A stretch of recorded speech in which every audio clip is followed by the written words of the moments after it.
ये सब हमारी जीडीपी को बढ़ा रहे हैं। लेकिन रोजगार के साधनों, रोजगार के अवसरों में कमी आई नहीं, रोजगार के अवसरों में कमी है, क्योंकि जहाँ मशीनीकरण से काम हो रहा है तो नंबर ऑफ लोग कम चाहिए होंगे। तो हमारा क्या हो गया, हमारी इकोनॉमी तो ग्रोथ कर गई, हम जीडीपी तो 6 से 8 पहुंच गए, लेकिन जहाँ पे 2 लाख लोगों की जरूरत थी वहाँ 50,000 से काम चल रहा है। तो ये जॉबलेस इकोनॉमी है। तो ये क्वेश्चन कई बार आया, मैंने उस दिन एक्सप्लेन भी किया था। दूसरा जो तुमने लिखा, गाँव से शहरों की ओर मूवमेंट हो रहा है, माइग्रेशन हो रहा है। तो गाँव से शहरों की तरफ माइग्रेशन तो हो रहा है, ये तो सीधी सी बात है। लेकिन गाँवों से शहरों की तरफ जो माइग्रेशन हो रहा है उसमें क्या प्रॉब्लम आ रही है कि गांव में आदमी जो शहर में आ रहा है तो अनस्किल्ड है। कौन आ रहा है गांव से शहर? लेबर। लेबर ही तो आ रही है। और लेबर कब आ रही है? जब उसके पास गांव में, भाई गांव में केवल 4 महीने का काम है, 2 महीने, 1 महीने गेहूं बोया, 1 महीने काट दिया, 1 महीने धान बोया, 1 महीने धान काट लिया, बाकी टाइम वो फ्री। अब बाकी टाइम क्या करें? तो वो लोग क्या करते हैं, अच्छा जो लैंडलॉर्ड है वो कम काम करते हैं, तो काम करने कौन आता है? वहाँ पे लेबर काम करती है। अब वो लेबर 4 महीने काम करने के बाद फ्री हो जाती है, तो वो क्या करती है? आप देखो अभी बरसात की सीजन चल रही है और अभी अगला महीना आपको लेबर मार्केट में बाजार में जाओगे तो लेबर बहुत कम मिलेगी, तो ये सब चली जाती है धान काटने, ठीक है। लेकिन अब अंतर देखिए, ये जो आपका धान कट रहा है यहाँ पर आपको 500 लेबर की जरूरत है, लेकिन पंजाब के अंदर ये धान काट रहा है, इसे 25 लोग काट देते हैं, क्योंकि वह फर्स्ट क्लास मशीन लगाई है, धान अलग, भूसा अलग, गेहूँ अलग, भूसा अलग, सब चीज़ अलग, रेडीमेड सब कुछ अलग है, वहाँ जरूरत ही नहीं है। तो क्या हो रहा है कि वहाँ से क्या हुआ, जो वो लोग खाली हुए 4 महीने काम करने का, वो शहर में आ जाते हैं। इस समय देखो अभी लेबर बहुत है बाजार में, लेकिन अगले महीने नहीं मिलेगी, क्योंकि धान कटने का टाइम आ गया। हमारे तो यही है, तो जब लेबर नहीं मिलेगी तो हमारे यहाँ शॉर्टेज होगी, प्रॉब्लम होगी। अब वो क्या करेंगे? भागेंगे शहर की तरफ, और शहर में आके क्या करेंगे? शहर में आके हमारे रिलायंस का थर्मल पावर है, वो उनको नौकरी थोड़ी ना देंगे, उन्हें कुछ आता ही नहीं है। वो यहाँ आके क्या करेंगे? लेबर करेंगे, किसी का मकान बोझा उठाएंगे, रिक्शा चला लेंगे, कुछ और लेबरी का वर्क कर लेंगे, कुछ आता तो है नहीं, ठीक है। तो जॉब तो उनकी कुछ है नहीं, तो असंगठित क्षेत्र में चले गए। तो ये बड़ा प्रॉब्लम है। तो आपने जो लिखा है गाँव से शहरों की प्रोडक्शन हो रहा है, इससे क्या हो रहा है? गाँव में से शहरों की तरफ एग्रीकल्चर के बाद, प्राइमरी सेक्टर तो एग्रीकल्चर, अगर कुछ ऐसे साथ हम क्या कर रहे हैं, उसे धीरे की तरफ शहरों की तरफ अनस्किल्ड आ रहे हैं, जिससे कारण उनको रोजगार नहीं मिल पा रहा है। उन्हें काम कहाँ मिल रहा है? भटकते रहते हैं। अभी आप अगले महीने ढूंढोगे, लेबर 400 रुपये मांगेगी, अभी आप दिसंबर में ढूंढ लो, आपको 100 रुपये 200 रुपये मिल जाएगी, क्यों? क्योंकि लेबर भरमार होगी। तो आपको ये लिखना है कि वहां से लोग तो आ रहे हैं, लेकिन अनस्किल्ड लोग आ रहे हैं, जिनको रोजगार नहीं मिल पा रहा है, क्योंकि उनको मशीनीकरण की नॉलेज नहीं है, कुशल योग्यता नहीं है। जो तुमने लिखा है कौशल की कमी, तो आपको लिखना है कि हमारी जो ट्रेडिशनल सिस्टम एजुकेशन सिस्टम है वो प्रायोगिक नहीं है, कहीं से प्रैक्टिकल नहीं है, थ्योरेटिकल है। मैं उस दिन की बात की थी कि हमारा जो एजुकेशन सिस्टम है वो कौन सा है? हमारा एजुकेशन सिस्टम थ्योरेटिकल है, और जो हमारा एजुकेशन थ्योरेटिकल है तो उसमें कहीं भी स्किल डेवलपमेंट की बात ही नहीं हो रही है। उसमें बात हो रही है केवल डिग्री एक्विजिशन, नॉलेज एक्विजिशन की बात ही नहीं हो रही है। मैंने पढ़ा है, ठीक है। तो आपको लिखना है कि भारत में क्या करना है कि कौशल की कमी क्यों है? क्योंकि हमारी जो है स्पेसिफिक एजुकेशन जो है, जो प्राइमरी एजुकेशन है, वो उतनी स्किलफुल, उसमें इस योग्यता आपको नहीं है। वो कैसी है? ज्ञान योग्य नहीं है। वो क्या? Traditional system. ट्रेडिशनल सिस्टम क्या है हमारा? जिसमें प्रैक्टिकल नहीं है। और ये शिक्षा नीति हमारी किसकी थी? मैकाले की थी। मैकाले ने जो एजुकेशन सिस्टम बनाया, जो हमारी प्राचीन शिक्षा नीति है,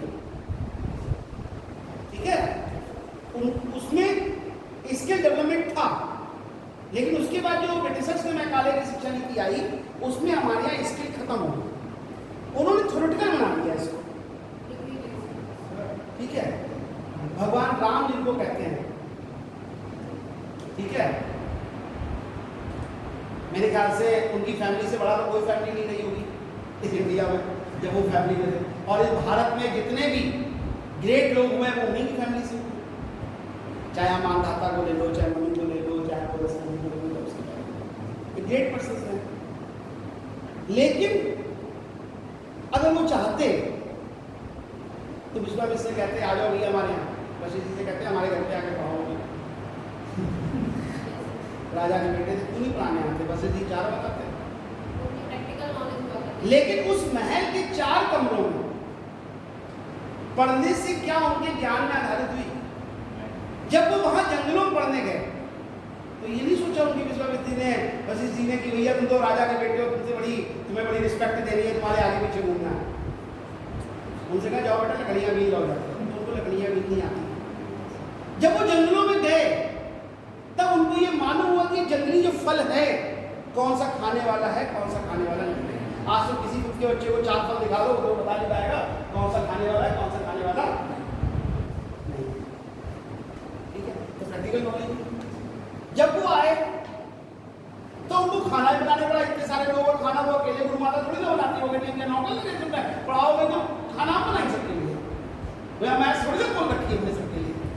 तो जितने भी लोग वहां काम करते थे तो खाना बनाते थे। टेस्ट जी जो उनकी फैमिली में तो 1 लाख गाय थी, फिर भी वो वहां पढ़ने गए, कोई उन्हें घर पे नहीं पढ़ाने आया। क्यों पढ़ने गए?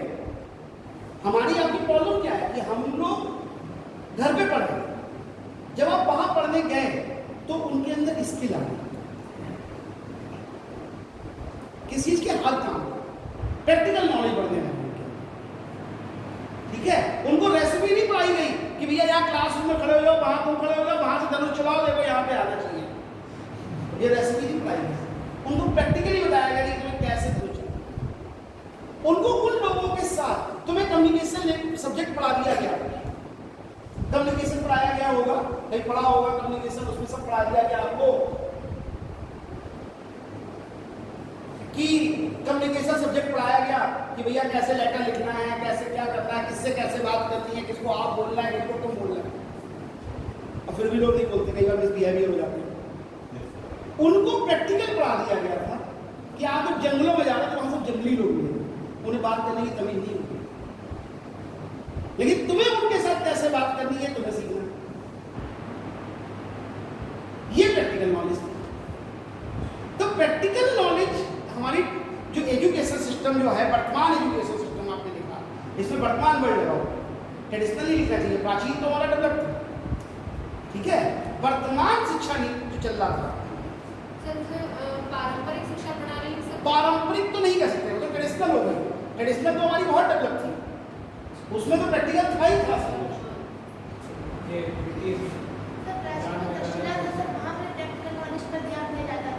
पूरी एजुकेशन सिस्टम ही हमारी प्रैक्टिकल है, लेकिन धीरे धीरे जब एजुकेशन सिस्टम डेवलप हुआ तब उसमें ये चीज आई कि कैसे हम वो हमारी जो मैकेनिक जो शिक्षा नीति बनी उसमें हमको डंप किया कि हम डेवलप ना कर पाए। ठीक है, तो ये डेवलप ना कर पाए, ये बहुत जरूरी था। ये क्या था? ये बहुत जरूरी था कि हम डेवलप ना कर पाए, और इसीलिए वो ऐसी खराब शिक्षा नीति है। तो आपको ये पारंपरिक नहीं, आपकी वर्तमान शिक्षा जो है हमारी, उसमें कौशल पे कम ध्यान दिया गया। हाँ, प्रायोगिक शिक्षा की कमी है, प्रैक्टिकल नॉलेज बच्चों को, व्यावहारिक शिक्षा की कमी है, ऐसे लिखो। प्रैक्टिकल मत लिखो, प्रैक्टिकल तो कहेंगे लैब में सब कराते हैं, केमिस्ट्री बनाते हैं, ठीक है, लेकिन हमारी व्यावहारिक शिक्षा जो है, क्योंकि देखो नॉलेज वही काम आती है। एक आदमी MBA कर लेता है, ठीक है, 5,000 रुपये उसको नौकरी नहीं मिलती।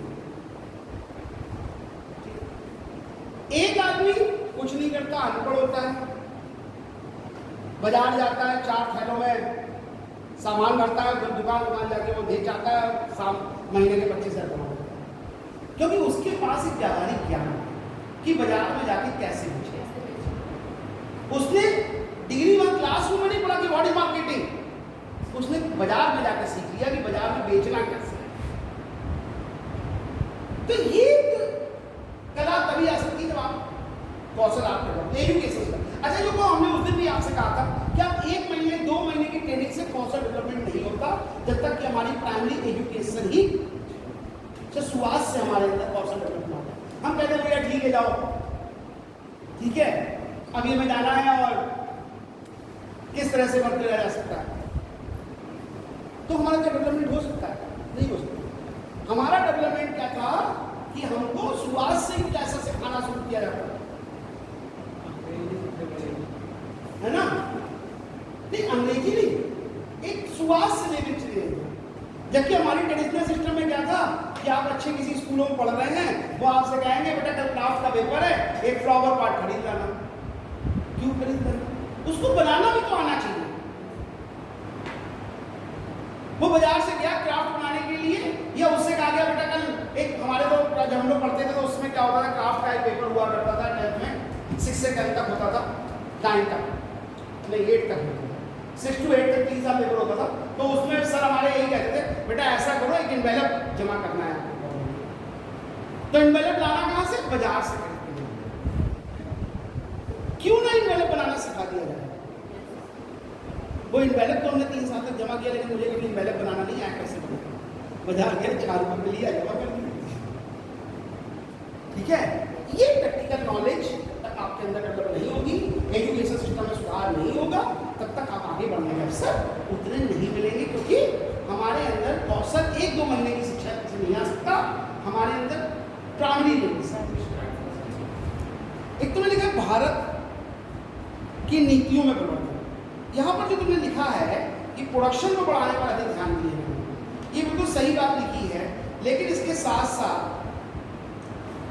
प्रोडक्शन में बढ़ाने पर तो ध्यान दिए गए हैं, इससे हमारी जीडीपी बढ़ गई, बूस्ट हुई है। लेकिन प्रोडक्शन लेवल में आप इसमें एक लाइन जो तुमने नहीं लिखी वही लाइन तुम्हें लिखनी है, प्रोडक्शन का मशीनीकरण होने के कारण सामाजिक रूप से उसका कोई लाभ नहीं हो रहा। भाई क्या हो रहा है, प्रोडक्शन बढ़ेगा, आपको माल सस्ता मिल जाएगा, 2 चीज बनती 4 बनेंगी, आपको बाजार में सस्ती मिल जाएगी। लेकिन वहां पे जॉब कैसे मिलेगी लोगों को जब काम मशीनीकरण से सकता होगा? ठीक है। उसके बाद जो तुमने सही लिखा है, जो तुमने लिखा है आगे की राय, हेडिंग नहीं डालते आप, इसको संभाव भविष्य की संभावना इस तरह से। अब जैसे तुमने लिखा कि नई शिक्षा नीति, तो आप लिखोगे 2022 में जो पहली बात तो नई शिक्षा नीति नहीं है, राष्ट्रीय शिक्षा नीति है। इस बात में ध्यान देना। नई शिक्षा लोग कहते हैं न्यू एजुकेशन पॉलिसी नहीं है, तो फिर नई बन गई इसलिए हम लोग नहीं कहते, राष्ट्रीय शिक्षा नीति का प्रयोग करना है। अब राष्ट्रीय शिक्षा नीति में आपको लिखो कि सुधार कर कौशल की तरफ सरकार ने आपने कहा बढ़ाना चाहता नहीं है, ध्यान दिया है, ये वर्ड यूज करो कि सरकार चाह नहीं, सरकार ने लागू कर दी है। जैसे कि उसमें सरकार ने क्या किया कि शुरुआती लेवल से आपको एक डेवलपमेंट किया है उन्होंने, ठीक है। इस तरह से उनकी जो नई नई चीजों को वो लेकर आए हैं, वोकेशनल स्टडीज को लेकर आए हैं। होता क्या था, अभी तक जो नई शिक्षा नीति की कुछ अच्छी बातें भी है, कुछ खराब बातें हैं, लोग खराब तो बात नहीं करेंगे, अच्छी बात करेंगे। इस क्वेश्चन के संदर्भ में हुआ क्या नई शिक्षा नीति के अंतर्गत, जैसे कि आपने हिस्ट्री से बीए कर लिया, एमए कर लिया, ठीक है, आपने बीए कर लिया हिस्ट्री से, लेकिन जब आप प्राइमरी का पेपर दोगी, ठीक है, तो वहां तो आपसे ये भी पूछ सकते कि नाइट्रोजन का फार्मूला क्या है। अब तुमने तो साइंस करी पढ़ी, कैसे करोगे? और साइंस पूरी पढ़ लो 11th की, और बीए की एमए की है, तुम्हारे लिए कंपटीशन ले पाता नहीं, क्योंकि इतना एक कंपटीशन की जो 2 साल की है वो आप कैसे पॉसिबल है? ये इकोनॉमिक्स आपका सब्जेक्ट नहीं रहा होगा कभी, है ना, तभी प्रॉब्लम आ रही है इतनी ज़्यादा। अब नई शिक्षा नीति उन्होंने किया कि जब आप 3 साल बीए करोगे, किसी भी थीम से करो, चाहे बीकॉम करो चाहे बीएससी करो, आप 3 साल तक 3 अलग अलग सब्जेक्ट पढ़ोगे, कंपल्सरी करो। जैसे कि साइंस वाला बच्चा है, फिजिक्स केमिस्ट्री बायो पढ़ना है उसको, वो फिजिक्स केमिस्ट्री बायो पढ़ेगा ही पढ़ेगा, और साथ में एक और पढ़ेगा, तो हिस्ट्री पढ़ सकता है, इकोनॉमिक्स भी पढ़ सकता है, वो म्यूजिक भी पढ़ सकता है, वो होम साइंस भी पढ़ सकता है, वो कॉमर्स भी पढ़ सकता है, पढ़ना ही पढ़ना है उसे एक साल। अब अगले साल फिर चेंज करेगा, फिर तीसरे साल चेंज करेगा। तो अगर उसने अपना टारगेट शुरुआत से बना लिया है बीए में एडमिशन लेते समय कि मुझे यूपीएससी में जाना है, तो वो 3 वो सब्जेक्ट सिलेक्ट करेगा जो उसे आगे काम आएंगे। वो पहले ही से हिस्ट्री पूरे साल पढ़ लेगा, और जब पूरे साल हिस्ट्री पढ़ यूनिवर्सिटी की डिग्री लेगा तो हम कहते हैं उसे 30-40% तो नॉलेज होगी, भले वो 10 क्वेश्चन पढ़ के पास हो। इसी तरह से वो अगले साल फिर बदलेगा, वो किसी दूसरे सब्जेक्ट में जाएगा तो उसकी भी नॉलेज होगी। तो इस तरह से वो वर्सटाइल हो जाएगा। 2 विदेशी लैंग्वेज आपको सीखनी है, यानी कि आप काम करने के साथ साथ विदेशों के लिए भी अपनी जॉब के लिए एप्लीकेबल हो जाते हैं। आईलेट्स का एग्जाम होता है विदेशों में जाने के लिए और 50% नंबर चाहिए होते हैं, वो भी लोग नहीं आ पाते। क्यों? क्योंकि बेसिक ही नहीं बनाया गया। तो सब्जेक्ट के अकॉर्डिंग हम अपने आप को नई शिक्षा नीति ने सुधार किया है और इस सुधार का भविष्य में जो आपका क्वेश्चन है उसके अकॉर्डिंग आप लोग भविष्य में रोजगार के स्किल डेवलपमेंट, लोगों के अंदर कौशल विकास होगा जिससे कि वह रोजगार के अवसर भी बढ़ेंगे, अधिक अवसर प्राप्त भी होंगे, बढ़ेंगे। जैसे मैंने उस दिन बताया था कि तुम्हें कुछ नहीं करना है, तुमने मान लीजिए आपके अंदर कैटरिंग की स्किल आ गई, आप खाना बना के अपना टिफिन सेंटर चलाना चाहते हो तो अकेले थोड़ी ना 50 टिफिन बना लोगे, 2 लोगों को और भी रख लोगे। अरे 2 लोगों को और रखोगे तो उनको भी काम मिल जाएगा। लेकिन उनको किसको रखोगी? जिसको खाना बनाना भी तो आता है, खाना बनाना की स्किल भी तो उसके अंदर, यानी जो होम साइंस में BA या MA करके आया होगा, 3 साल एक सब्जेक्ट लेके किया होगा, जिसने भले वो केमिस्ट्री का बच्चा हो लेकिन अगर उसने एक सब्जेक्ट होम साइंस लेके किया होगा तो उसको कुकिंग आती है और कुकिंग करेगा। मतलब इसको जॉब दोगी, क्यों दोगी किसी को? एक आदमी बीटेक करके आया, तुम्हारे तो खाना बनाने वाले की जरूरत है, क्या रखोगे तुम उसको? ये नाम एक मशीनें ढूंढ ना सही करा दी। ये सारी चीजें तो आपको लिखना है कि इससे क्या होगा। नई शिक्षा नीति में जो कौशल को बढ़ावा दिया गया है, जिससे लोगों के अंदर कौशल वृद्धि होगी और वृद्धि होने से रोजगार के साधन और अवसर में भी वृद्धि होगी, जिससे कि हमारी इकोनॉमी जो है वो विकास के साथ साथ रोजगार के साथ में भी वृद्धि होगी। ग्रामीण क्षेत्रों में विकास आप मत लिखिए, आप लिखिए इसमें कि कृषि क्षेत्र को संगठित क्षेत्र बनाना है, क्योंकि ग्रामीणों का विकास कैसे हम कर सकते हैं? इनको पकड़ थोड़ा लेंगे, गांव में खेती कर रहे, चलो भैया तुम्हें अंग्रेजी पढ़ाई करके सड़कें अच्छी बनवा सकते हैं, बिजली की सुविधाएं वहां बढ़ सकती हैं। लेकिन सड़कें अच्छी बनने से, बिजली की सुविधाएं अच्छी होने से क्या उनके जीवन स्तर में सुधार होगा? जीवन स्तर में सुधार तब होगा जब उनके पास आय के साधन होंगे, और आय के साधन कब बढ़ेंगे? जब वहां इंडस्ट्री तो कोई गांव में नहीं लगाने वाला, क्यों लगाएगा इंडस्ट्री गांव में? तो उनके पास तो बहुत बड़ा सेक्टर है, प्राइमरी जो एग्रीकल्चर सेक्टर, उनके पास एनिमल सेक्टर है। तो क्यों अगर हम उनको प्रमोट करें, कुछ ऐसा पढ़ाए कि उनकी एग्रीकल्चर सेक्टर से अगर उनको भाई खेती करके अगर ये अपना कमा रहे हैं, सही से बच्चों को पाल रहे हैं, सही एजुकेशन कर रहे हैं, तो शहर क्यों आएंगे? ऑप्शन नहीं। तो कुछ कृषि को हमें इस तरह से संगठित करना है, ठीक है? हाँ, कृषि क्षेत्र को बढ़ावा देना है और साथ साथ एनिमल हस्बेंड्री। गवर्नमेंट जैसे आज अभी हमारी प्रेजेंट गवर्नमेंट देखिए कर रही है कि गाँव को पालने के लिए आपको सब्सिडी भी दे रही है, गाँव को पालने के लिए फंड्स भी दे रही है। तो क्या हो रहा है? क्या गाँव को पालो, जब आप 10 गाय पाल लोगे तो आपकी जिंदगी कट जाएगी, बढ़िया रोटी चलती रहेगी, कोई दिक्कत नहीं, महीने के 25-30 हज़ार कमाते रहोगे। तो इस तरह से हमें प्रमोट कर रहे हैं। सेवा क्षेत्र में विशेष ध्यान देना है, क्योंकि सर्विस सेक्टर जो है वो हमारा स्किल बेस्ड सेक्टर है जो सर्विसेज प्रोवाइड करता है। तो हमें सेवा, कभी गवर्नमेंट का ध्यान पूरा प्रोडक्शन सेक्टर पर। अगर सरकार सर्विस सेवा क्षेत्र पर भी ध्यान दे तो उसका GDP पे ग्रॉस सड़क उत्पादन पर प्रभाव बढ़ेगा और साथ साथ रोजगार के साधन भी बढ़ेंगे। और सर्विस सेक्टर के लिए उनको क्या चाहिए है कि कुछ लोगों को अलग अलग सर्विसेज के अकॉर्डिंग उनके अंदर कौशल डेवलपमेंट प्रोग्राम चलाए जाएंगे और प्रोग्राम चलाने के साथ साथ लोगों में उनकी जागरूकता भी बढ़ाएंगे। आप एक बार ये भी सकते हो लास्ट में कि ये बात बिल्कुल सही है कि सरकार ने बहुत सारे काम किए हैं, ठीक है, कि किस तरह से हमें सरकार ने काम किए, किस तरह से हमें प्रमोट करना है, सकल उत्पादन को बढ़ाना है, नई नई योजनाएं भी चलाई हैं। लेकिन उन योजनाओं की जब तक अवेयरनेस नहीं होगी, लोगों को जानकारी नहीं होगी और उनका निर्धारित रूप से लाभ नहीं होगा, तब तक वो योजनाएं हमारी सफल नहीं हो सकती। तो भारत को आर्थिक विकास को बढ़ाने के लिए रोजगार के साधनों में वृद्धि करनी चाहिए, सर हम क्लास में हैं, अभी बात नहीं है।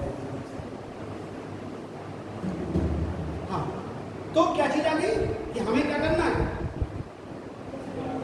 कि हमें रोजगार के साधनों के साथ साथ, क्योंकि अभी हमारे पास जो हर 2-3 बार क्वेश्चन आया कि देश का आर्थिक विकास हो रहा है, जीडीपी बढ़ रही है, लेकिन रोजगार कम होते जा रहा है, तो उसका काम ही यही है कि किस तरह से हम उसको क्लियर होगी बात इस तरह से।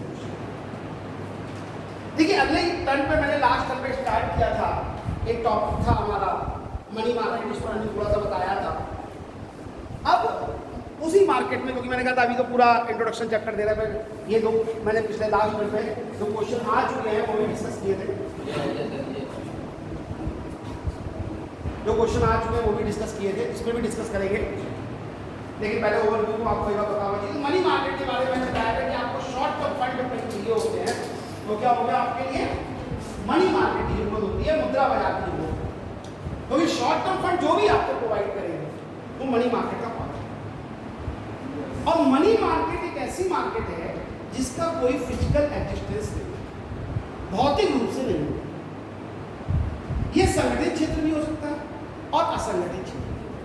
अगर आप इनसे अभी 50 रुपए बारो कर लो, दे दीजिए मनी मार्केट, लेकिन ये 50 रुपए देंगी, इनको मान लो आप जानती हैं, ठीक है, और ये आपसे 50 रुपए मांगती है, तो बताओ आप मुझे 50 रुपए दोगी नहीं दोगी? ये कह रही है परसों वापस कर देंगे, नहीं दोगी? दे दोगी, क्योंकि ये परसों ये तुमसे कहेगी तो हमसे 50 रुपए दे दो, ठीक है, और 2022 चल रहा, 42 में आना हमसे जानती तब भी नहीं दूंगी, इंटरेस्ट लगा के चलो इंटरेस्ट लगा के मांग दोगी नहीं दूंगी।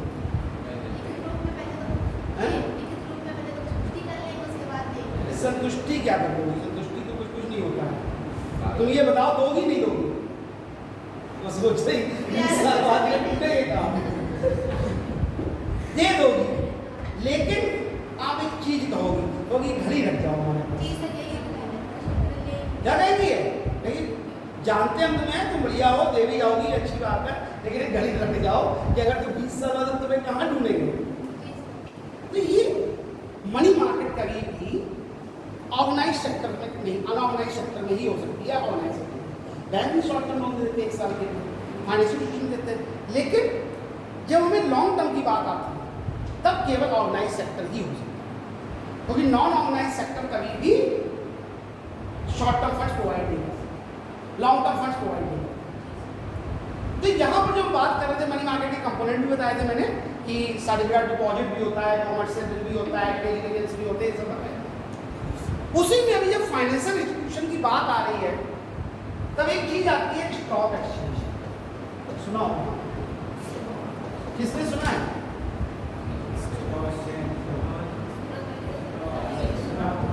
सुना है?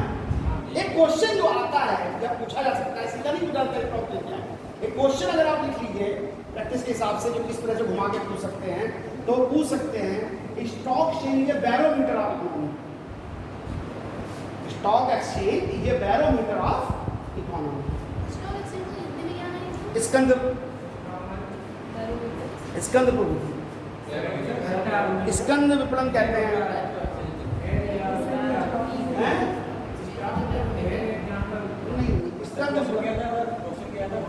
Stock exchange is a backbone of economy. हाँ, इंसानों में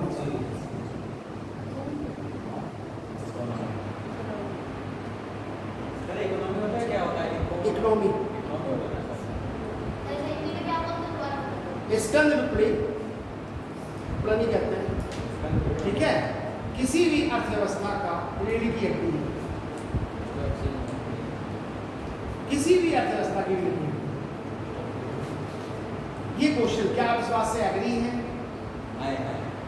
हैं थोड़ी इसका एग्रीमेंट भी लिखना पड़ेगा।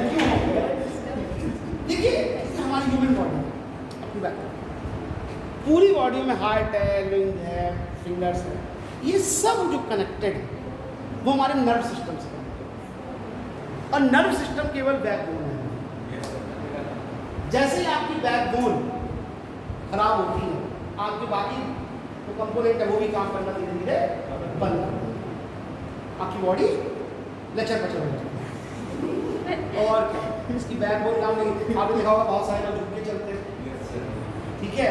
बहुत सारे लोग अगर बैकबोन कहीं फ्रैक्चर हो जाए, कुछ हो जाए तो मालूम हुआ वो कमर में भी दर्द रहता है, पैरों में भी दर्द रहता है, हाथों में भी दर्द रहता है, कुछ काम करने लायक नहीं है। ऐसे हम कह सकते हैं कि स्टॉक चेंज जो है ये बैक होना पड़ता है। आप इस बात से अग्री तो आप बोलोगे यस। बेसिकली तो हम बात कर लें कि स्टॉक चेंज है क्या चीज। ऐसा हुआ, टोटल हमें चाहिए था फंड्स, ठीक है। और फंड्स के लिए हम किसके पास जाएंगे? बैंक के पास जाएंगे, हम LIC के पास जाएंगे, हम किसी डेवलपमेंट बैंक के पास जा सकते हैं। गवर्नमेंट की बहुत सारी डेवलपमेंट बैंक है, IDBI, IFCI, इनके पास जाएंगे। हम इनके पास जा रहे हैं और इसके पास जाके मांगेंगे पैसे। और हमारी बड़ी इंडस्ट्री है, क्योंकि उनको प्रोडक्शन फैक्ट्री लगानी है, सर्विस इंडस्ट्री में लगानी है, हमको चाहिए है 1000 करोड़ रुपए। ये 1000 करोड़ रुपए ये तीनों देने में समर्थ है, लेकिन तीनों देंगे नहीं, ये तीनों नहीं देंगे। नहीं, ये क्यों नहीं देंगी? ये मांगेंगे हमसे सिक्योरिटी जो हमारे पास होगी नहीं। अगर हमारे पास 1000 रुपए करोड़ की सिक्योरिटी होती तो उनके पास लोन ही क्यों ले जाएंगे? उसी को बेच बाज के काम चलाने के बेकार में तब हमारे पास। लेकिन हमारा प्रोजेक्ट 1000 करोड़ का बहुत छोटी अमाउंट है, 1000 करोड़। तो लग रहा होगा सर ऐसे छोटी बता रहा है, छोटी है बात। कंपनी के पॉइंट ऑफ व्यू से शाहजहांपुर की अगर हम बात करें तो 5 इंडस्ट्री को तो मैं लाइफ फेज रखता हूँ, जिनका टर्नओवर 8 टर्नओवर है, जिनका टोटल प्रॉपर्टी 8 से 15,000 करोड़ के बीच है। रिलायंस का थर्मल पावर 12-13,000 करोड़ का है, KSL में 12-13,000 करोड़ का है, यहाँ पर क्या कंपनी में करीब 1500 करोड़ रुपए की है, यहाँ पर GSLGVL लगभग 1000 करोड़ का टर्नओवर में चलती है, ठीक है। और इसी तरह से यहाँ पे मैकडॉवेल एंड कंपनी रोजा में जो वो भी करीब 2000 करोड़ टर्नओवर टोटल सेल्स पूरे साल के खाते लगाते हैं ना, साल के खाते, हाँ पूरे साल में जितना माल बिकता है उसको टर्नओवर। तो ये मांगेगी सिक्योरिटी। अब कंपनी को तो सिक्योरिटी है नहीं। तब एक दूसरा था तरीका, क्या निकाला गया कि इन्होंने क्या किया, एक इंस्टीट्यूशन था जहां पर एक मार्केट बनाई गई, जहां पर बहुत सारे बायर हैं, बहुत सारे सेलर हैं, और ये किसके बायर है? मनी के। ये किसके बायर और सेलर है? मनी के। नहीं है बच्चे, ये किसके हैं? मनी के। अब हुआ क्या, इस आदमी को 1000 करोड़ रुपए चाहिए थे। इनको एक इंडस्ट्री लगानी है, 1000 करोड़ रुपए चाहिए। अब ये कहाँ जाए? इनके पास गए तो इन्होंने कहा कि अपनी प्रॉपर्टी यहीं रखो।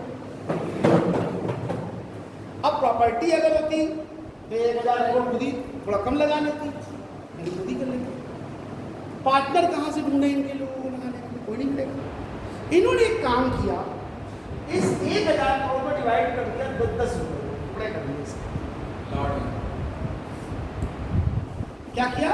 10 रुपये। और इन्होंने एक एडवर्टाइजमेंट दिया कि 10 रुपये दो और हमारी फर्म के प्रॉफिट में पार्टनर बन जाओ, और अगर फर्म डूबेगी तो प्रॉपर्टी के पार्टनर बन जाएंगे, नहीं डूबेगी तो प्रॉफिट आपको मिलेगा। अब 10-10 रुपये करके इनने भी 10 लगाए, इनके पास ज़्यादा थे, इनने 100 लगाए, इनके पास थोड़े कम थे, इनने 50 लगाए, इनने 2000 लगाए, इनने 3000 लगाए, इनने 500 लगाए, किसी ने 100 लगाए, सबने पैसे इकट्ठे कर। कितना इकट्ठा हुआ? 1000। इन्होंने उससे बिजनेस किया। अब बिजनेस करके जो प्रॉफिट हुआ, इनको पूरे साल में इन्होंने बड़ी मेहनत से किया, 15% प्रॉफिट हुआ। तो इन्होंने 10 लगाए थे, 1.5 रुपया इनका, इन्होंने 100 लगाए थे, 15 रुपये इनके, 15% सबको मिलता है। ये हुआ। लेकिन ये 10-10 रुपये लगाने के लिए भी तो हमें कहीं जाना पड़ेगा। हम ऐसे तो किसी आदमी को दे नहीं देंगे। क्या करेंगे? हम ऐसे तो किसी आदमी को, हम कह रहे मानो चलो 20% प्रॉफिट देंगे और लाओ भैया सब लोग 50-50 रुपये लाओ, एक साल के बाद सबको मिलेगा, कोई नहीं देगा। क्यों? क्योंकि फिर आदमी लेके भाग जाएगा पैसे और ये सब चीजें। अरे सिक्योरिटी तो नहीं है, बाकी तो सब है। तभी तो आप जा रहे हो, क्योंकि जितना बड़ा प्रोजेक्ट होता है उतनी सिक्योरिटी नहीं होती। तो ये 10-10 रुपए हमें कहीं इन्वेस्ट करने के लिए, पहले क्या था 1898 से 1905 के बीच में जो हमारा स्टॉक शेयर था वो थोड़ा अनऑर्गेनाइज टाइप था। बताइए इसके बारे में। तो बहुत सारी कंपनियां आती थी, पैसे वहां इकट्ठा करती थी और लेके भाग जाती थी।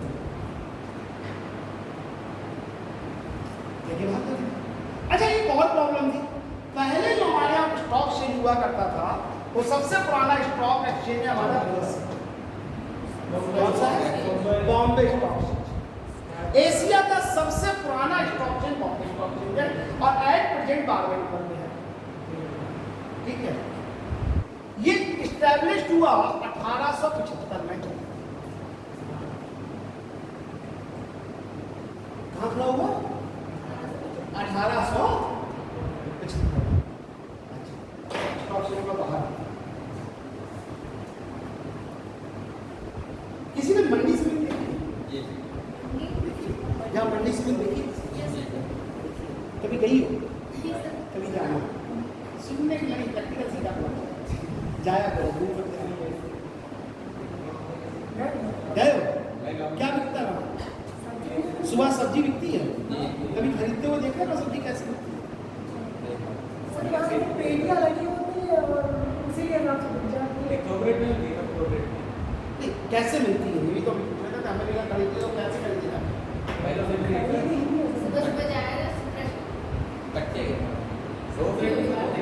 थोक रेट में तो मिलेगी भैया, ये तो हमें मालूम, पैसे देके मिलेगी, फ्री में तो कहीं कुछ नहीं बैठ रहा। कैसे मिलेगी?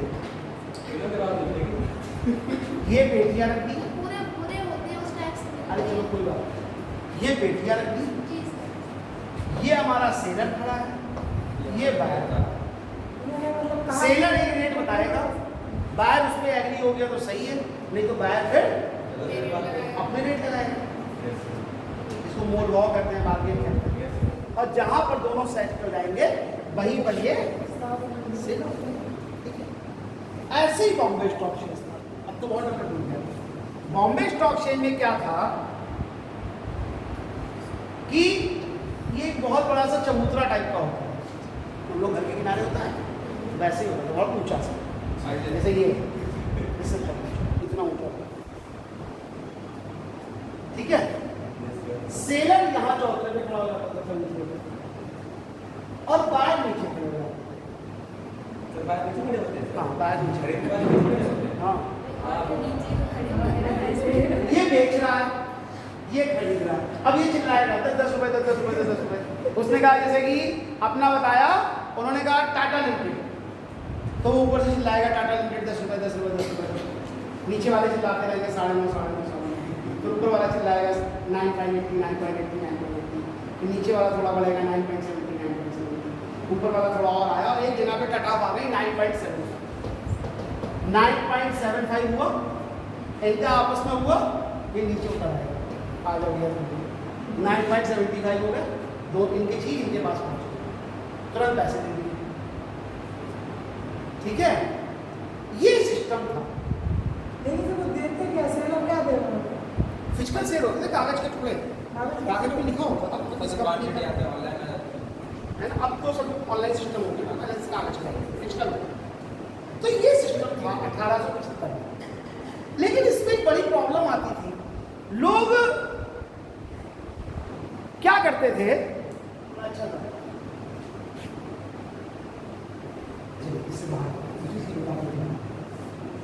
एक आदमी ना दुकान खोली है, क्या बेचेंगे? हम लोग समोसे बेचेंगे। ठीक है, लेकिन चले नहीं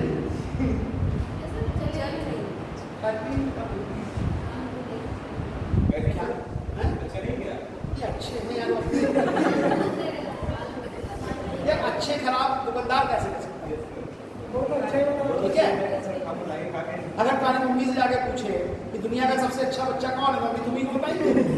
वो कैसे कहेगी कि मेरा बच्चा खराब है, तो दुकानदार कैसे करेगा भाई शॉप खराब है। तो ये समोसे की दुकान खोलनी थी, अरे चल नहीं, ठीक है, अब कैसे चलाए इसको बताओ, क्या करें, कैसे बिके हमारे समोसे यार? सस्ते में तो देखो क्वालिटी खराब करनी पड़ेगी, ऐसे क्वालिटी देखिए और दाम का वो तो यार ऐसे घाटा नहीं हो जाएगा। फ्री में दो, इसके बाद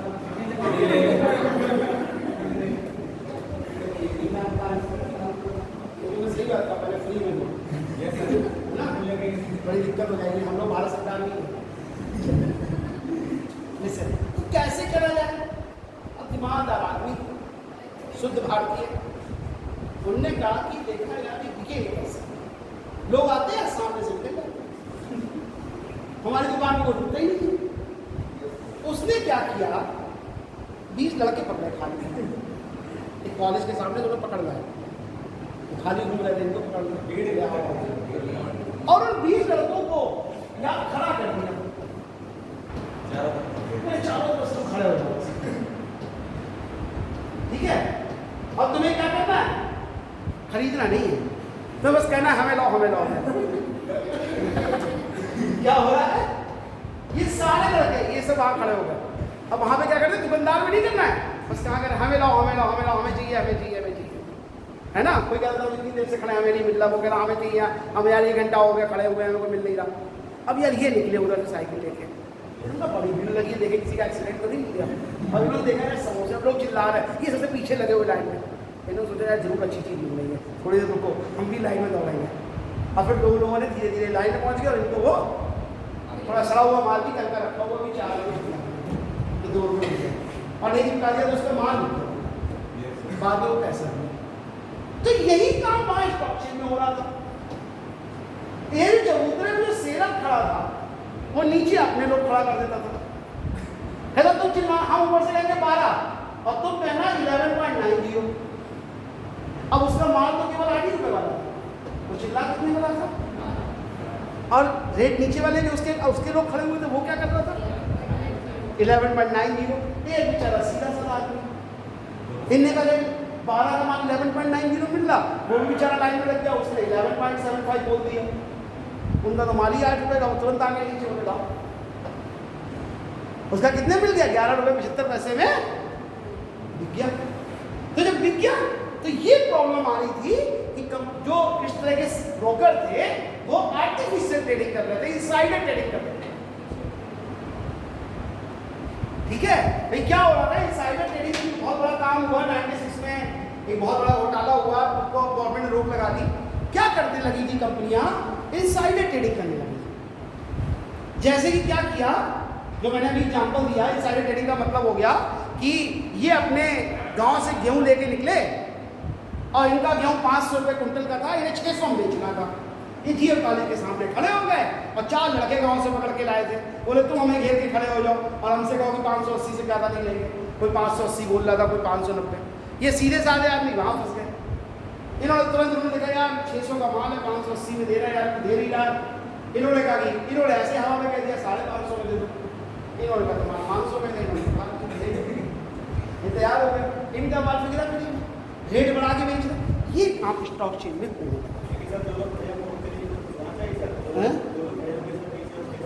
नहीं, वो तो मार्केट है, तुम्हें मंडी से बंदे कुछ नहीं खरीदना, तुम तो सुबह चले जाना वहाँ चिल्लाने लगना, मैं आलू 25 रुपये किलो खरीदना, देखना थोड़ी देर बाद 25 रुपये में आ जाएंगे। वह बोलने में क्या फर्क है, बोलने के पैसे बोलना पड़ते हैं। तुम्हारी जेब में कुछ नहीं है, बहुत बाद में कह लाओ 25 रुपये, कहना मेरी जेब में तो 2 रुपये है ही नहीं 25 रुपये।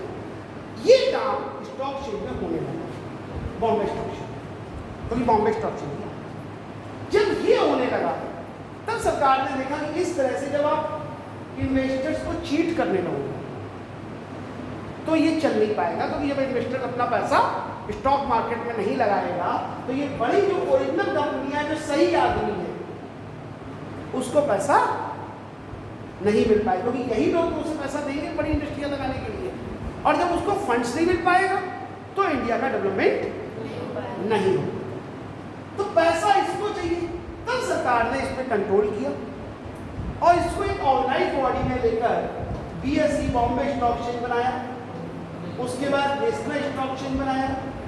टोटल भारत में 17 जगह स्टॉक एक्सचेंज ओपन किए कि अलग अलग कॉर्नर में हम ओपन कर दें जिससे कि ज़्यादा से ज़्यादा इन्वेस्टर हमारी तरफ अट्रैक्ट करें।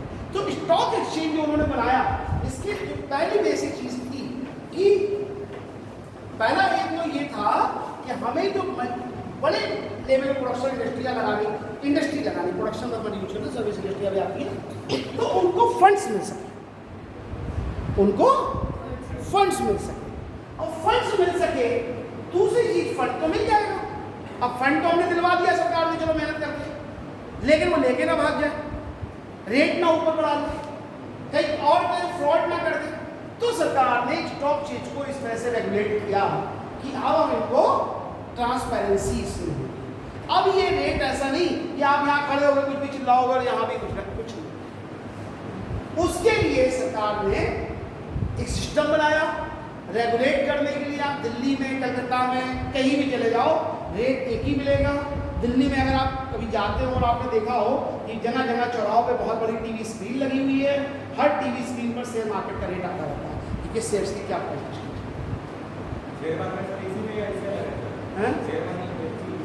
यही चीज़ है, स्टॉक एक्सचेंज की बात हो रही है, शेयर मार्केट नहीं होती है। पहली बात तो यही भूल गया, कभी भी अंश बाजार का नाम मत लेना। अब इसको हम कहते हैं स्टॉक एक्सचेंज, क्योंकि इसमें शेयर्स भी आते हैं और डेब्ट सिक्योरिटी भी आती है, पब्लिक फंड्स भी आते हैं, बॉन्ड्स भी आते हैं, डिवेंचर्स भी आते हैं, बहुत सारे टाइप की सिक्योरिटी आती है। इसमें शेयर बाजार नहीं होती, नहीं होती, अंश बाजार होती ही नहीं है, स्टॉक एक्सचेंज होता है, स्टॉक मार्केट होता है।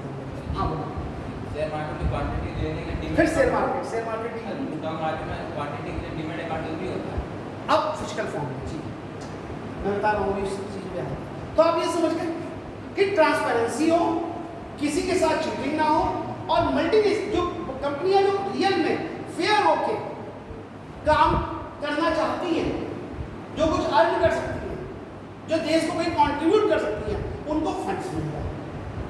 क्योंकि लोगों के पास क्या था, केवल फंड्स जमा करने के लिए लोग एक जगह जाते थे, और भारत में जो ट्रेडिशनल सिस्टम था 1875 के बाद, वो क्या था, लोग या तो बैंक में जमा पैसा करते थे और दूसरा मेटल में जमा करते थे। मेटल में इनके बाद 25,000 रुपये आएंगे, बैंक बाद में जाएंगे, रिंग पहले बनवा लेंगे, रिंग बैंक में जाएंगे, कॉलेज तो लोगों में इंटरेस्ट किया एक मेटल में इन्वेस्टमेंट। और मेटल का इन्वेस्टमेंट क्या हुआ, ब्लॉक कैपिटल हुआ, ये सर्कुलेटिंग कैपिटल से बाहर हुआ। और हमारा जो इकोनॉमी डेवलप करेगी वो किससे करेगी, सर्कुलेटिंग कैपिटल से, मैंने डिस्कस भी किया है। तो ये सब पैसा, तो यहाँ पर जब ये पैसा, अगर बैंक बहुत नॉमिनेट इंटरेस्ट दे देगी, तो बैंक की अपनी लिमिटेशन है, क्योंकि अगर बैंक आपको इंटरेस्ट ज़्यादा देगी तो जिसको उधार देगी उससे ज़्यादा लेगी, और जब उससे ज़्यादा लेगी तो वो लोग बैंक से पैसे ही नहीं लेंगे, तो बैंक के ऊपर एक्स्ट्रा बर्डन। तो बैंक की बजाय एक ऐसे फाइनेंशियल इंस्टीट्यूशन की जरूरत थी जो इनका पैसा बिजनेस में लगाए और जो प्रॉफिट हो उसको फेयर तरीके से वापस करे।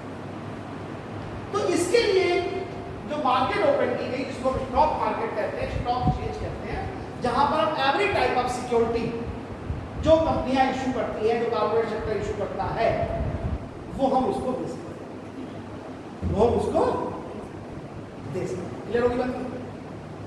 अब यहां पर जो चीज आती है कि स्टॉक एक्सचेंज हो गया, समझ गए किस तरह से ट्रेडिंग, क्योंकि पूरी ट्रेडिंग आप लोगों को मालूम है डिमांड और सप्लाई पे ही चलता है बाजार का।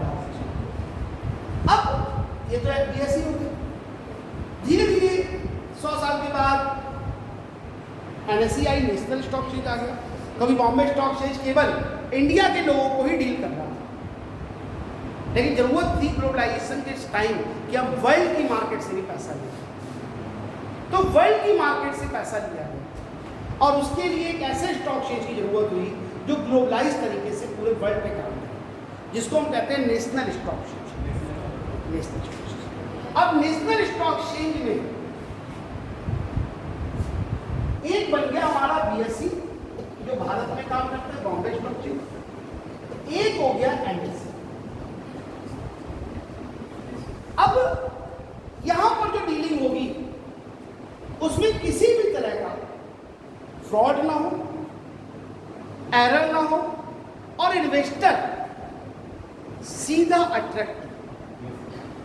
क्या हो, अट्रैक्टिव। ठीक है, क्या अट्रैक्ट करना है, अट्रैक्ट करना है कस्टमर को। ठीक है, चलिए समझ ली बात।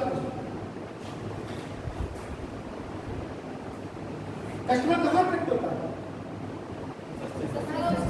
सस्ते में कहा जाता है।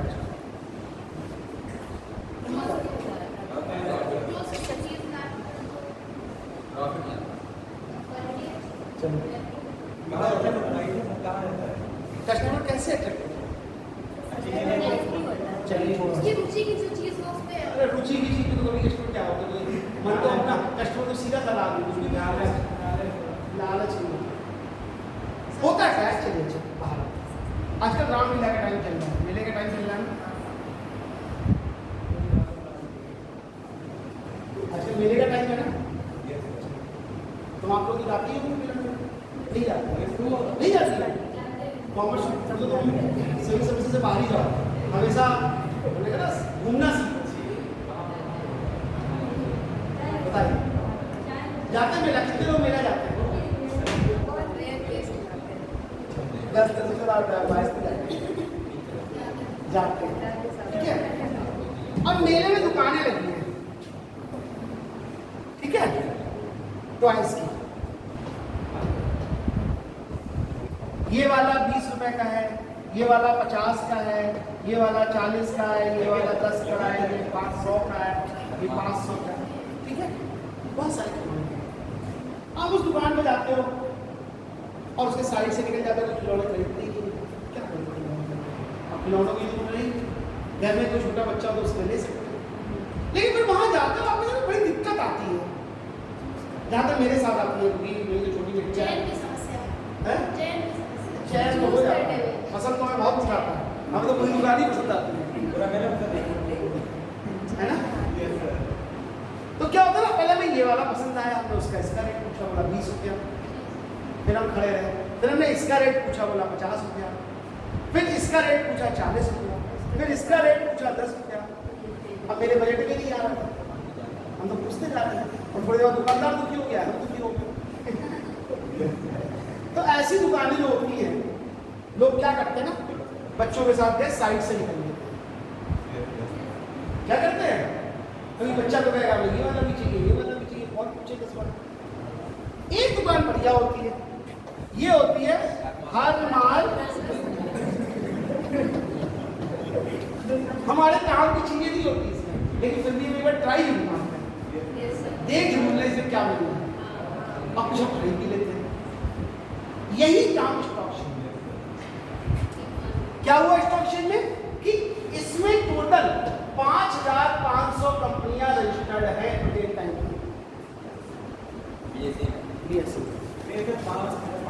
हाँ, इस समय, और इसमें भी हजारों की तादाद में कंपनियां विदेशी भी है, तो संख्या नहीं है, लेकिन हजारों की तादाद में संख्या है।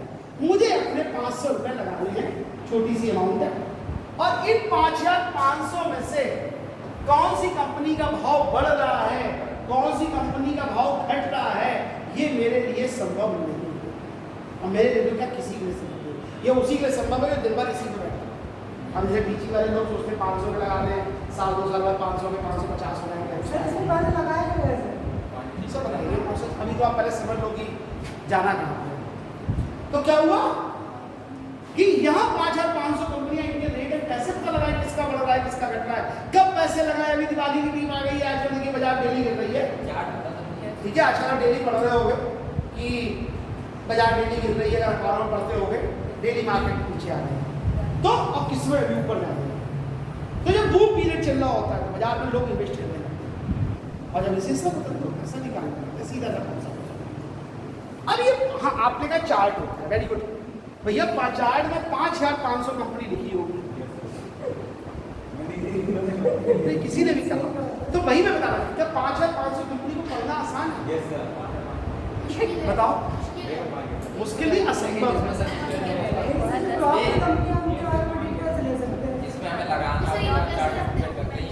सुन लो, तब क्या किया गया, इन 5,500 में से अलग अलग सेक्टर की 30 कंपनियां छाटी, और उनके प्राइस का एवरेज ले लिया गया और हमने बनाया सेंसेक्स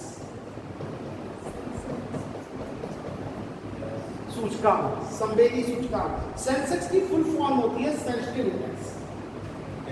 सेंसिटिव इंडेक्स, ये सेंसिटिव दो चीज होती है, सेंस अलग होता है, ये अलग होता है, मतलब वर्ड पे एक ही लिखा जा रहा है सेंसिटिव सेंसेक्स। इसको कहते हैं संवेदी सूचकांक, सेंसिटिव इंडेक्स। तब एक 30 कंपनियां छांट ली गई ऐसे जो टॉप लेवल पे, जिनका ज्यादा इन्वेस्टमेंट था, जो हाई लेवल की इन्वेस्टमेंट वाली थी और जिनका प्रॉफिट भी ज्यादा होता था और जिनके प्राइस भी। 4 हमने आयरन सेक्टर की ले ली, 2 टेक्सटाइल सेक्टर की ले ली, 2 IT सेक्टर की ले ली, 2 रियल एस्टेट की ले ली, सब मिला के एवरेज बना लिया और ये सेंसेक्स देखते हैं। और आज हम क्या करते हैं कि सेंसेक्स देख के ही हमको पता लग जाता है कि इस मार्केट अप कर रही है या डाउन कर रही है। हम ये नहीं देखते कि किस शेयर का बाजार बढ़ रहा है घट रहा है, पहले तो हम ये देखते हैं कि इसमें बाजार का रेट कैसा। आज का 5 दिनों का अखबार देखे तो आप देखोगे पिछले 4 दिनों से मार्केट डाउन हो रही है, ठीक है। आज भी शायद 25-30 पॉइंट डाउन हुई है, कल भी 1000 पॉइंट तक डाउन हुई थी, लगातार बाजार डाउन हो रही है। इस समय यानी कि मतलब नीचे आ गए, इससे बाजार बेचने वाले लोग ज़्यादा है, खरीदने वाले कम है, सेलर कम है, सेलर ज़्यादा है, परचेजर कम है। और परचेजर नहीं होगा तो सेलर का माल सस्ता हो जाएगा। बाजार में यहाँ 50 लोग खड़े हो जाएंगे, क्यों बेचने, खरीदने वाला कोई हो ना तो सस्ता ही बिकेगा। तो ये सेंसेक्स है, 30 कंपनियों का एवरेज लिया। आप उन एवरेज को देखकर ये पता लगा लेंगे कि इसमें मार्केट बढ़ रही है। जब आपने डिसाइड कर लिया कि मार्केट बढ़ रही है, हमें इन्वेस्ट करना है, तब आप उस कंपनी में जाके देखोगे कि कौन सा सेक्टर बढ़ रहा है। तो आपने देख लिया कि रियल एस्टेट सेक्टर बढ़ रहा है, तो रियल एस्टेट की 10, 12, 15 कंपनियां होंगी, उनको हम स्टडी कर लेंगे, जिसमें लगाना है पैसा उसको लगा देंगे। 10, 15, 20 को स्टडी करना आसान है, 5500 को स्टडी करना, इसमें हजारों कंपनियां आ गई। तब इसमें से हमने क्या किया, 50 कंपनी छाट ली, क्योंकि विदेशों की भी थी, इंडिया की भी थी, कई जगह थी, तो हमने अलग अलग सेक्टर की, यानी कि सब आयरन की छाट ली, सब रियल एस्टेट की छाट ली। जो टॉप लेवल इन्वेस्टमेंट वाली कंपनियां थी, हाई प्रॉफिटेबल थी, उसमें से हमने कुछ 50 कंपनियां छाट ली। और जब ये 50 कंपनियां छाट ली, इसको हमने कहा निफ्टी। तो अभी तक आप सोचते होंगे कि सेंसेक्स और निफ्टी है क्या, तो आप समझ गए। जो हमारा BSE का स्टॉक जो इंडेक्स होता है उसे हम सेंसेक्स कहते हैं, और जो NSE का इंडेक्स होता है वो हमारा निफ्टी कहते हैं। इसको हम लोग सेंसेक्स की जगह पे BSE 30 भी कहते हैं। कुछ लोग कई बार पूछ जाता है BSE 30 क्या होता है, तो BSE 30 का सेकंड नेम ऑफ सेंसेक्स। जो BSE 30 है वो सेकंड नेम ऑफ सेंसेक्स। 30 कंपनियां कैसे छाटी जाती हैं ये हमारा डिस्कशन नहीं है, इसके मल्टीपल कैलकुलेशन मैं बता सकता हूँ, ऐसी कोई दिक्कत नहीं है, लेकिन ये हमारा टॉपिक नहीं है ना, इतना डीप में आपको पढ़ना है। कैलकुलेशन नहीं पढ़नी है कि किस कंपनी ने कितना पैसा लगाया, कितना शेयर बेचे, फिर उसका कितना इन्वेस्टमेंट था, बेस ईयर लेके चलते हैं हम लोग 100, उसके बाद निकालते हैं, बहुत लंबा प्रोसेस है, आपको उसकी जरूरत नहीं है। आपको ये ध्यान रखना है कि अगर पूछा जाए सेंसेक्स का दूसरा नाम क्या है तो BSE 30 है, तो ये 30 कंपनियों का एवरेज मिल जाता है। NFT और निफ्टी का दूसरा नाम क्या होता है, NSE, ठीक है। तो ये आप कभी भी कहीं पर लिख नहीं सकते। तो ये हमारे पास था कि इस तरह से क्या हुआ कि हमारे पास अब लोगों की इनकी बात आई कि पैसे कहां से लाएंगे, हम इन्वेस्ट कैसे करेंगे, ठीक है। ये जो कंपनी थी जिसको पैसे की जरूरत थी, कितना पैसा चाहिए था, 1000। इसने अपने आप को इस मार्केट में रजिस्टर्ड करा दिया, ठीक। और इस मार्केट में रजिस्टर्ड होने के बाद एक एडवर्टाइजमेंट दे दिया कि भैया देखो ये हमारा प्रोजेक्ट है, आप लोग हमें पैसे दो, 1000 करोड़ की जरूरत है, 10-10 रुपए का इन्वेस्टमेंट आप कर सकते हो मिनिमम, और जितने लोग हमें पैसा देंगे उसका प्रॉफिट उनको मिलेगा ही मिलेगा। लेकिन क्या चीज आई, सिक्योरिटी क्या है, हमारा बीच में कौन है, स्टॉक एक्सचेंज के थ्रू हम आपसे मांग रहे हैं, सीधे नहीं आ गया, मिलसे मांग लेंगे, ये पैसा हमें नहीं देंगे, लेकिन बैंक में जमा कर देंगे, फिर हम बैंक से ले लेंगे, क्योंकि इनका ट्रस्ट बैंक में है, बैंक हमें दे देंगे, तो हमारे और इनके बीच में बैंक आ गए। ऐसे हमारे और इनके कस्टमर के बीच में, इन्वेस्टर के बीच में ये आ गया बंदा, ठीक है।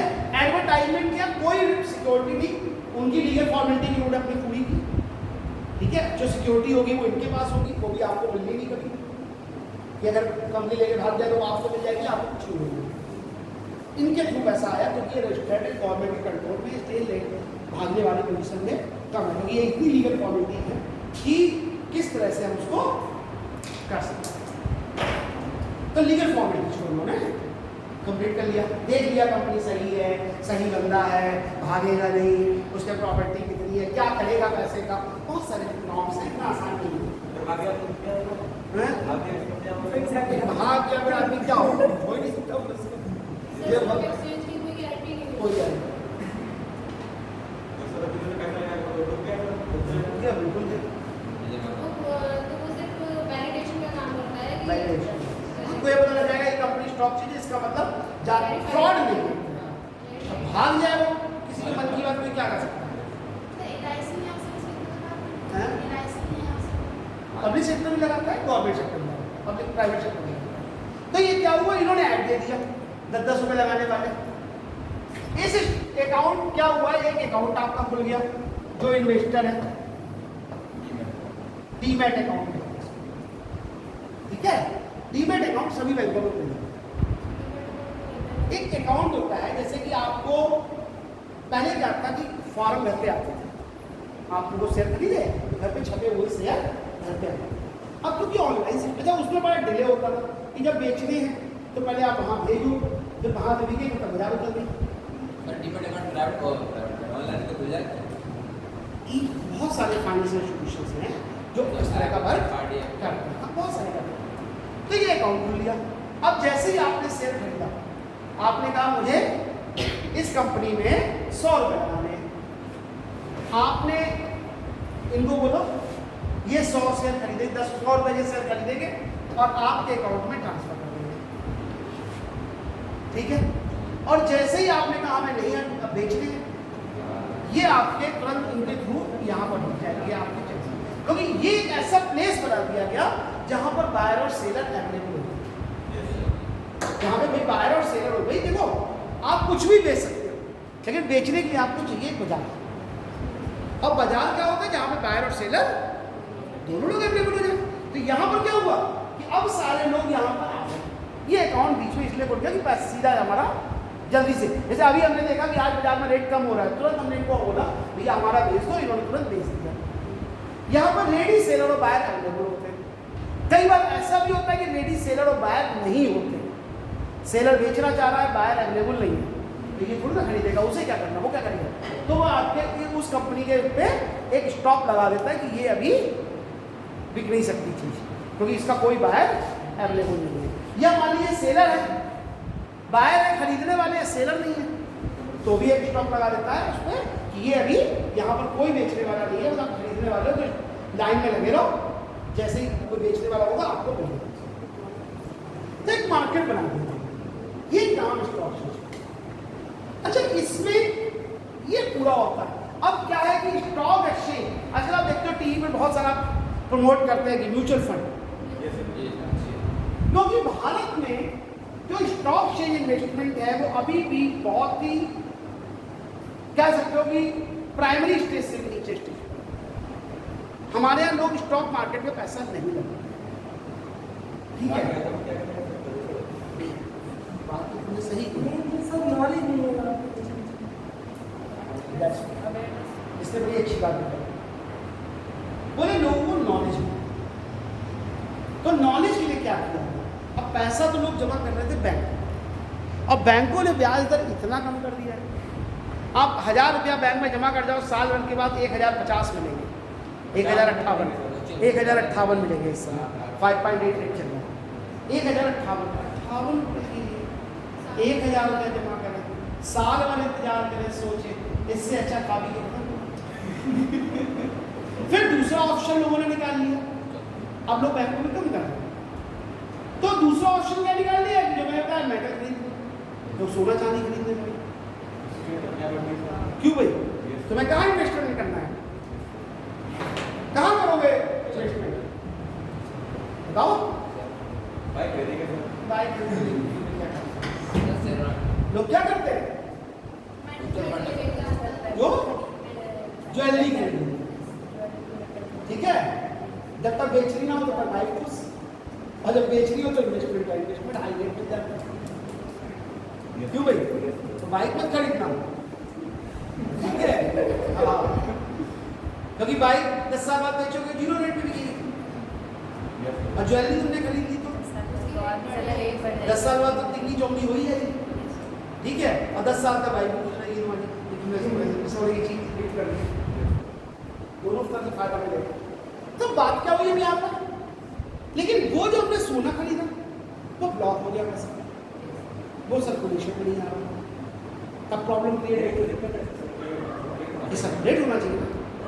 तब तीसरा ऑप्शन हमारे पास आया, रियल एस्टेट लोगों ने यूज करना शुरू कर दिया, प्रॉपर्टी खरीद के डालो, वो भी वही प्रॉब्लम आई, पैसा ब्लॉक हो गया, सर्कुलेट नहीं हो।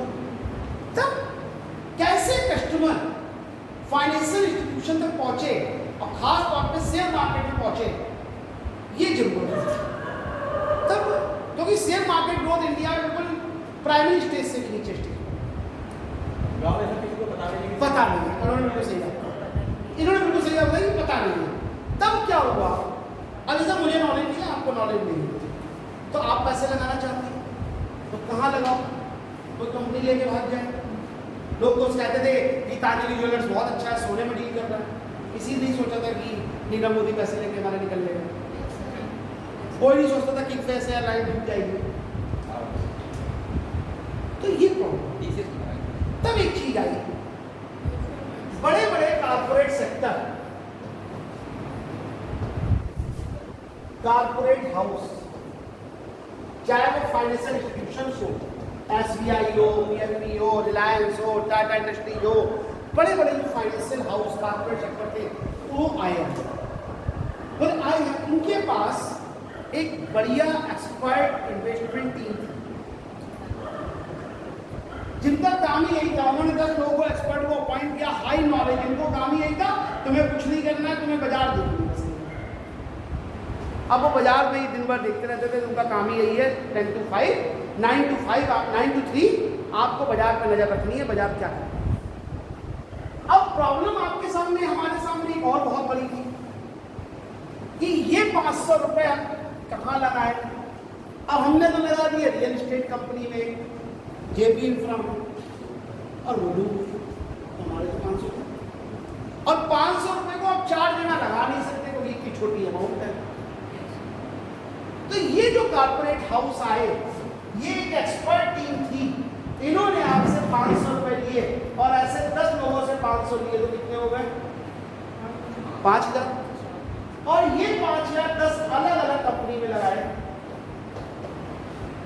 और डूबेगी तो एक ही, तो 9 तो प्रॉफिट देंगी और 9 का प्रॉफिट हम 10 में कमीशन होता है भाई।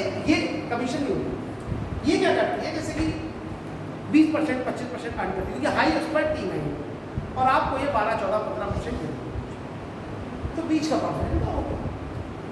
तो ये तो एक्सपर्ट, ये आया म्यूचुअल फंड्स, क्योंकि म्यूचुअल फंड्स का केवल इसलिए था कि आपको स्टॉक शेयर में इन्वेस्टमेंट को बढ़ाना है, क्योंकि जो बड़ी इंडस्ट्रियां हैं, जो बड़े लेवल में बिजनेस हैं, वो स्टॉक मार्केट से पैसा लेना चाहते हैं। बैंक में जब जाते हैं, अगर आप बैंक में जमा कराएं और वो बैंक से लेने आएंगे तो बैंक उनसे सिक्योरिटी मांगेगा, क्योंकि बैंक तो आपको देगा। लेकिन जब आप डायरेक्ट उनको दे रहे हो तो आप उनके प्रोजेक्ट पे पैसा अलॉट कर रहे हो कि उनका प्रोजेक्ट कैसा है, और उस प्रोजेक्ट को बनाने के लिए आपको जो पैसा चाहिए, तब आप उनकी गुडविल को देखकर, उनकी फाइनेंशियल पोजीशन को देखकर, उनकी रेपुटेशन को देखकर, उनके प्रोजेक्ट को देखकर आप उन्हें पैसा दें। तो जब पैसा दे रहे हो तो स्टॉक शेयर बूस्ट हो। तो जब इस तरह से जब आप स्टॉक शेयर में इन्वेस्टमेंट बढ़ेगा तो क्या होगा, यानी कि लोगों के पास पैसे हैं और मार्केट में आएंगे। कहाँ आ रहे? कंपनियों के पास है, कंपनियां उससे बिजनेस करेंगी, बिजनेस करके रिटर्न में आपको वापस करेंगे। लोग जॉब मिलेंगे, जॉब करके बाजार में पैसा आएगा, बाजार से और पैसा सब। देखिए मैंने पहले दिन आपको इकोनॉमी को पढ़ाया था, जब इकोनॉमी जब पढ़ रहे हो तो आप एक चीज ध्यान रखना है, जहां भी ब्लॉकेज ऑफ मनी हो रहा है वही हमारे इकोनॉमी के लिए सबसे प्रॉब्लम वही पे पॉइंट है। हमारी इकोनॉमी तभी, कोई भी इकोनॉमी तभी एक्टिव हो सकती जब वो सर्कुलेट, ठीक है। तो स्टॉक एक्सचेंज जो है वो एक बैकबोन ऑफ इकोनॉमी है, जो स्मॉल अमाउंट्स को मैंने डिस्कस नहीं किया था, बताया था, छोटे छोटे बीज को बड़ी अमाउंट में कैपिटल फॉर्मेशन करती है।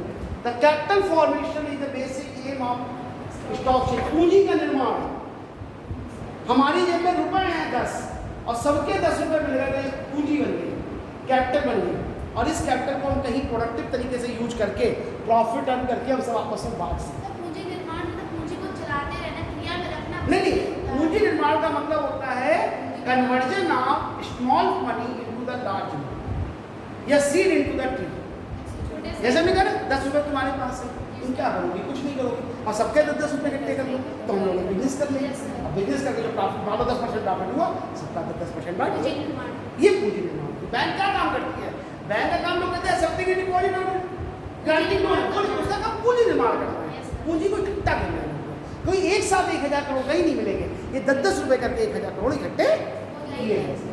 तो ये स्टॉक एक्सचेंज था कि बैकबोन ऑफ इकोनॉमी क्या है, कि जब तक स्टॉक एक्सचेंज, जिस कंट्री में स्टॉक एक्सचेंज, आगे भी आप देख सकते हो समरी में, जिस कंट्री में स्टॉक एक्सचेंज जितना ज़्यादा ऊपर होगा, यानी कि वहाँ के लोग ज़्यादा से ज़्यादा पैसा अपना सेविंग्स जो है वो स्टॉक मार्केट में या शेयर बाजार में, पूंजी बाजार में की जगह पे स्कंद बाजार में, अंश नहीं बोलते, अंश होते ही नहीं है, शेयर बाजार नहीं होती है, ठीक है, स्टॉक मार्केट में।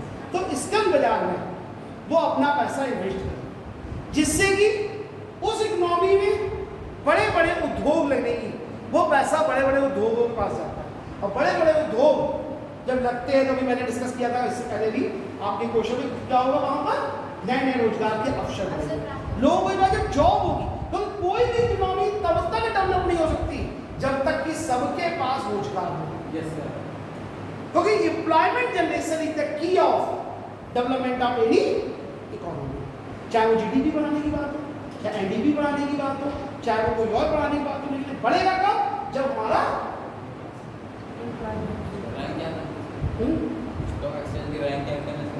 रैंक नहीं अलग अलग होती है, बीएससी की 12वीं चल रही है, एनएससी की 10वीं रैंक है, आप लोगों ने जुड़ जाती है जैसे मैं क्या बताते हैं कोई मार्केट जो वैल्यू उसकी ट्रिलियन है, ट्रिलियन है, 50 ट्रिलियन नहीं ऐसे नहीं। सही कि तो बहुत सक्सेसफुल भी रहा होगा, तो भारत में काफी क्या चीज़? सक्सेसफुल। हाँ भाई, एनएससी में लोग धीरे धीरे इन्वेस्ट करते हैं, लेकिन अभी भी कुल मिला के 6 से 7% लोग ही अपने स्टॉक मार्केट में पैसा लगाते हैं, ठीक है। इसीलिए गवर्नमेंट चाहती है कि आप बैंकों में, रियल एस्टेट में, मनी मार्केट में, डिफरेंट जगहों में पैसा ना लगाकर आप स्टॉक मार्केट में पैसा लगाएं। तो स्टॉक मार्केट में पैसा, क्योंकि जब आप मनी मार्केट में कहीं पैसा लगाते हैं या कहीं भी लगाते हैं, तो एक जगह पर जाकर वो कैपिटल ब्लॉक हो जाता है। जैसे इनके पास 100 रुपये नहीं होंगे, खर्च कर दिए, इनसे कपड़े खरीद लिए, इन्होंने कपड़े खरीदने के बजाय इन्होंने इनसे जाके कुछ और किराने का सामान खरीद लिया। इनके पास किराने का सामान था, इनका होटल था, इनके होटल में खाना खा लिया। अब इनके पास होटल है तो ये बहुत बड़े, इनके पैसे इन्होंने जमीन खरीद ली, वही वही ब्लॉक हो गया। लेकिन जब आप मनी मार्केट इसमें जाओगे, स्टॉक एक्सचेंज में, तो पैसा इंडस्ट्रियलिस्ट के पास पहुंचेगा, इंडस्ट्रियलिस्ट बिजनेस लगाएगा, बिजनेस से नए नए रोजगार के साधन बढ़ेंगे और लोग मार्केट में प्रोडक्शन बढ़ेगा।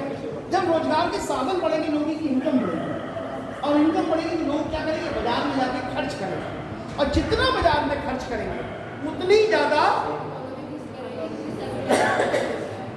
बाजार में डिमांड बढ़ेगी, और डिमांड बढ़ेगी फिर नई इंडस्ट्रियाँ चाहिए होगी, और नई इंडस्ट्रियों में फंड फिर से स्टॉक एक्सचेंज से मिलेगा।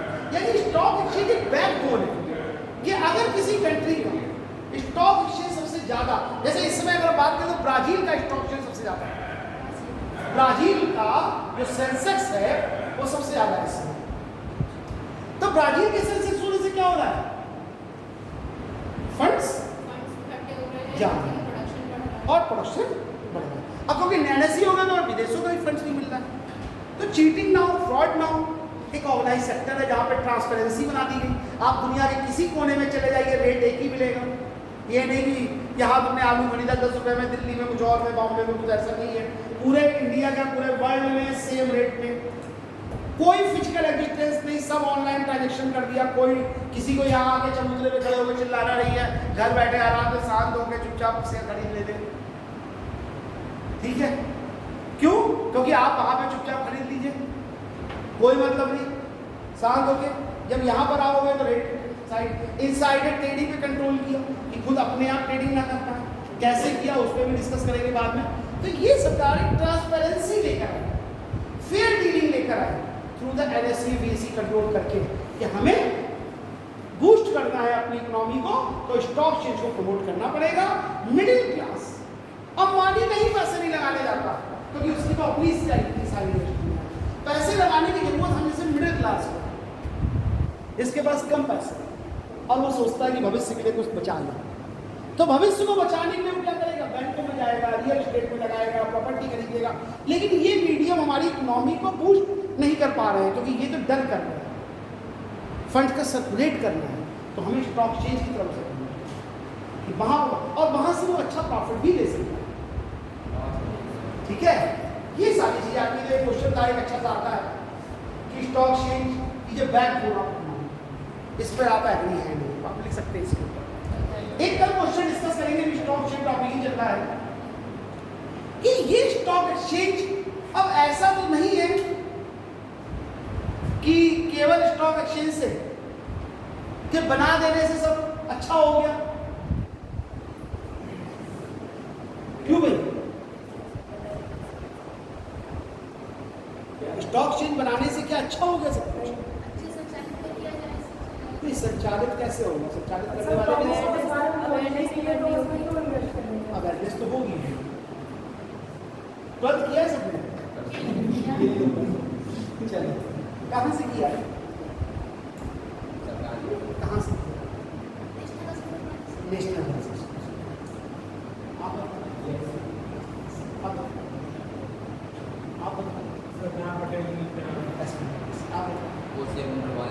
आप बताओ।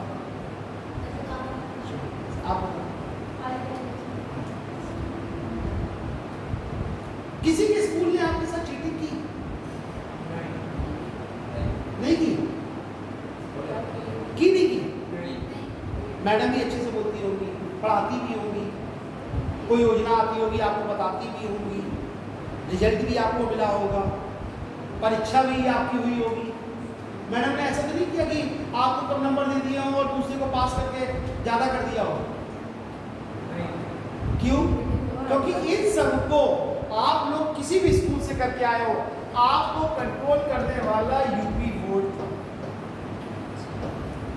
क्योंकि इसने उन स्कूल को चीटिंग करने नहीं दी। इसलिए ये नहीं करने दिया। अगर केवल स्कूल के हाथ में होता कि स्कूल अपनी मार्कशीट देगा, बोर्ड नहीं होता, तो क्या होता? स्कूल इनसे पैसे लेके, ये डल थे, बेवकूफ़ थे, फिर भी इनको 99% नंबर देता। ये पढ़ने लिखने वाली थी, इनको तभी 15% देता। यही होता। ठीक है, क्यों? क्योंकि जैसे यूरोपियन कंट्रीज में क्या होता है, मैं बताऊं कि वहाँ पर बोर्ड नहीं होती, हर स्कूल अपना अपना पढ़ाता है, अपनी मार्कशीट होता है, ये सिस्टम है। अमेरिका वगैरह में, ब्रिटेन वगैरह में सब जगह यूरोप स्कूल नहीं होते, वहाँ अपना पढ़ाओ, अपनी मार्कशीट, ये सिस्टम है। तो लेकिन अगर इससे क्या होता, अल्फे होने लगा। तो ऐसे ही जैसे ये बोर्ड बना, यूपी बोर्ड बना, CBSE बना, तो बोर्ड का काम क्या था? यूपी बोर्ड का कोई काम ही नहीं था। यूपी बोर्ड का कोई स्कूल होता ही नहीं है। यूपी बोर्ड केवल उन स्कूल को रेगुलेट कर लेता है। तो इसके लिए, क्योंकि स्टॉक एक्सचेंज भी था, तो स्टॉक एक्सचेंज में भी यही प्रॉब्लम आई, तब हमने बनाया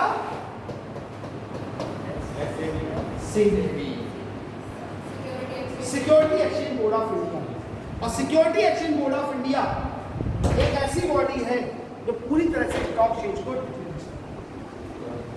ठीक है, इसको थोड़ा पढ़ना, मैं कल डिस्कस भी करूंगा। एक क्वेश्चन लिख लो, स्टॉक एक्सचेंज आपको सेबी में क्या पूछा जाता है? हाँ, इसे बदलें।